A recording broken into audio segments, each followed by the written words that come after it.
የሶዶ ዙሪያ ወረዳ ምክር ቤት በ2018 በጀት ዓመት የንጹህ መጠጥ ውሃ አቅርቦት ማነስን፣ የወባ ወረርሽኝ መከላከልንና የትምህርት ጥራት መጓደልን በዋና ድክመት መገምገሙን አስታወቀም።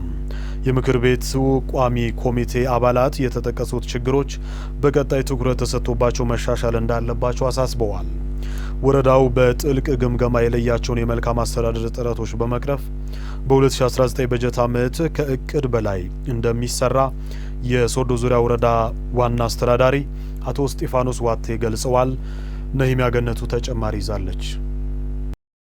የሶዶ ዙሪያ ወረዳ ምክር ቤት አራተኛ ዙር 14ኛ የስራ ዘመን አንደኛ መደበኛ ጉባኤውን ባካሄደበት ወቅት በበጀት ዓመቱ በወረዳው የተስተዋሉ የንጹህ ውሃ መጠጥ አቅርቦት ማነስ፣ የወባ ወረርሽኝና የትምህርት ጥራት ጉድለት በድክመት የተገመገሙ ሲሆን በቀጣይ መሻሻል ባለባቸው ጉዳዮች ዙሪያም የምክር ቤቱ ቋሚ ኮሚቴ አባላት አስተያየት ሰጥተዋል። ትምህርት ከታ ኦሶይ ቀላል ኦሶ ግደና የአእምሮ ስራ ነው። የትምህርት ቤት ስራ ቀላል አይደለም፣ የአእምሮ ስራ ነው። ይህንን ደግሞ ወላጆች፣ ተማሪዎች፣ አስተማሪዎች፣ ርዕሰ መምህራን፣ ሱፐርቫይዘሮች፣ ጽህፈት ቤትና ወረዳው ሁሉም መደገፍ አለባቸው። ለውጥ በአንድ ጀንበር አይመጣም። እንደዚህ ከሆነ ውጤት ለማምጣት በደንብ ዋጋ መክፈል ያስፈልጋል። ገቤ ግዲዳ ወይኮ ትክክለኛ ድጋፌ ክትትሌ የግድ ኩሽት ገሻ ታውዮ ጮግድና ንጹህ ውሃ መጠጣት ዝም ተብሎ አይደለም። መንግስት በጀት ወደ መሬት አያወርድም። ህዝቡ ለራሱ ማንጻት አለበት። ንጹህ ውሃ ለመጠጣት ሌላውንም ለማጠጣት በአመት ምን ያህል ገንዘብ ተሰብስቦ ሁሉም ሰው ደግሞ አባል መሆን አለበት፣ መቆጠብ አለበት። ማበረው ቢባለክ ደነው ኮሽስ ኡብ ቆጠበነው ኮሽስ ሄጋይራንዴ ባቲካ ጤለት ካንቴ ኮሎ ቱመቱ መስዋን ሐኪም ህክምና ጣፎ ከይተን ወይ ቆጤና ጣቢያም ኤቆታና ይባል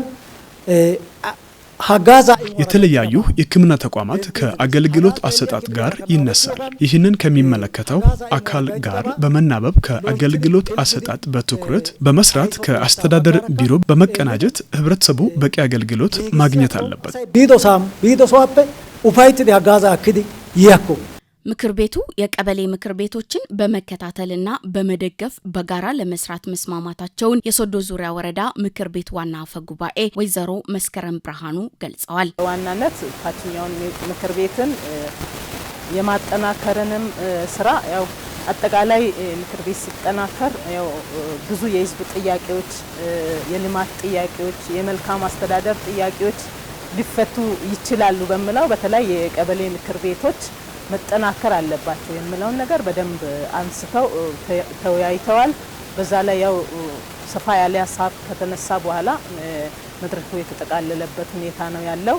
ምክር ቤቱ ለይቶ የገመገማቸው የመልካም አስተዳደር ችግሮች ላይ ትኩረት ሰጥቶ በ2019 በጀት ዓመት ከታቀደው በላይ ለመስራት ያላቸውን ቁርጠኝነት የገለጹት ደግሞ የሶዶ ዙሪያ ወረዳ ዋና አስተዳዳሪ አቶ እስጢፋኖስ ዋቴ ናቸው። ወባ ትንኝ የሚሰራጭባቸው አካባቢዎች አሉ።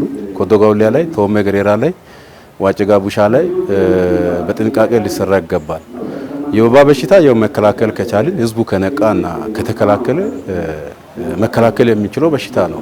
አሁን ያለው ችግር ምንድነው ብለን ስንገመግም የትምህርት አመራር ጉድለት ዋናውን ድርሻ መያዝ አለበት። አሁን የትምህርት አመራር ጉድለት፣ የትምህርት አመራር ስንል ርዕሰ መምህራን፣ ሱፐርቫይዘሮች ጭምር ከትምህርት ጽሕፈት ቤት ድረስ ያለው የቁጥጥር ክትትል ልልነት፣ የተጠያቂነት ልልነት እንዳለ የሚያሳዩ ነገሮች አሉ።